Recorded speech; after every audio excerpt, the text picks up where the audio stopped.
Hello hi ಎಲ್ಲ ಕಡೆ viral ಆಗಿರುವಂಥ ಇನ್ಸ್ಟಾಗ್ರಾಮ್ ವೈರಲ್ ಎಗ್ ಆಮ್ಲೆಟ್ನ ಇವತ್ತು ನಾನು ಕೂಡ ಟ್ರೈ ಮಾಡೋಣ ಅಂತ ಮಾಡ್ತಾಯಿದ್ದೀನಿ. ಅದನ್ನು ಸ್ವಲ್ಪ ಡಿಫ್ರೆಂಟಾಗಿ ಮಾಡೋಣ ಅಂತ ಅಂದ್ಕೊಂಡು ಮೊಟ್ಟೆನ ಸ್ವಲ್ಪ ಓಪನ್ ಮಾಡಿಕೊಂಡು ನಾನು ಅದನ್ನು ಎಣ್ಣೆಲಿ ಹಾಕ್ಕೊಂಡೆ. ಅದು ಸ್ವಲ್ಪ ರೋಸ್ಟ್ ಆಗ್ತಿಗೆ 2 ಆಮ್ಲೆಟ್ನ ಬೀಟ್ ಮಾಡಿ ಹಾಕ್ತಾಯಿದ್ದೀನಿ.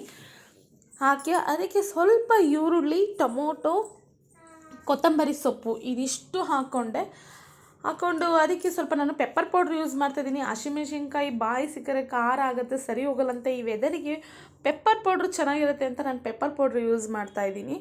ನಿಜವಾಗ್ಲೂ ಮಾಡೋದಕ್ಕೆ ಸ್ವಲ್ಪ ಕಷ್ಟ ಅನ್ನಿಸ್ಲಿಲ್ಲ. ರಿವರ್ಸ್ ಹಾಕುವಾಗ ಸ್ವಲ್ಪ ಕಷ್ಟ ಅನ್ನಿಸ್ತು ನೋಡಿ. ಅದು ಹೇಗೆ ಬೇಕು ಹಾಗಾಗಿ ಜಾರ್ಕೊಂಡು ಹೋಗ್ತಿದೆ. ಆದರೂ ನಾನು ಬಿಡೋಂಗಿಲ್ಲ, ಅದು ಬರೋಂಗಿಲ್ಲ. ಆದರೂ ಟ್ರೈ ಮಾಡಿದೆ. ಒಂದು ಲೆವೆಲಿಗೆ ಓಕೆ, ಹಂಗೂ ಹಿಂಗೂ ರಿಟರ್ನ್ ಆಯಿತು, ಚೆನ್ನಾಗೂ ಸಹ ಬಂತು.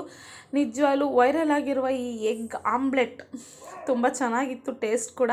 ನನ್ನ ಮಗನಿಗಂತೂ ಸಿಕ್ಕಾಬಟ್ಟೆ ಫೇವ್ರೇಟ್ ಆಗೋಯ್ತು ನೋಡಿ. ಎಷ್ಟು ಚೆನ್ನಾಗಿ ಬಂದಿದೆ. ಬಿಸಿ ಬಿಸಿ ಇರುವಾಗಲೇ ಕಟ್ ಮಾಡಿದೆ, ಕೈಯಲ್ಲಿ ಇಟ್ಕೊಳ್ಳೋಕ್ಕಾಗ್ತಿಲ್ಲ, ಅಷ್ಟು ಬಿಸಿ ಇತ್ತು. ಬಟ್ ಚೆನ್ನಾಗಿತ್ತು ವೈರಲ್ ಎಗ್ ಆಮ್ಲೆಟ್. ಮೊನ್ನೆ ನಮ್ಮ ಚಿಕ್ಕ ಸಿಸ್ಸು ಅವರು ಕೂಡ ಟ್ರೈ ಮಾಡಿದರು. ನಾನು ಕೂಡ ಟ್ರೈ ಮಾಡೋಣ ಹೇಗೆ ಬರುತ್ತೆ ಅಂತ ನೋಡಿದೆ. ಬಟ್ ಪರವಾಗಿಲ್ಲ, ಚೆನ್ನಾಗೇ ಬಂತು.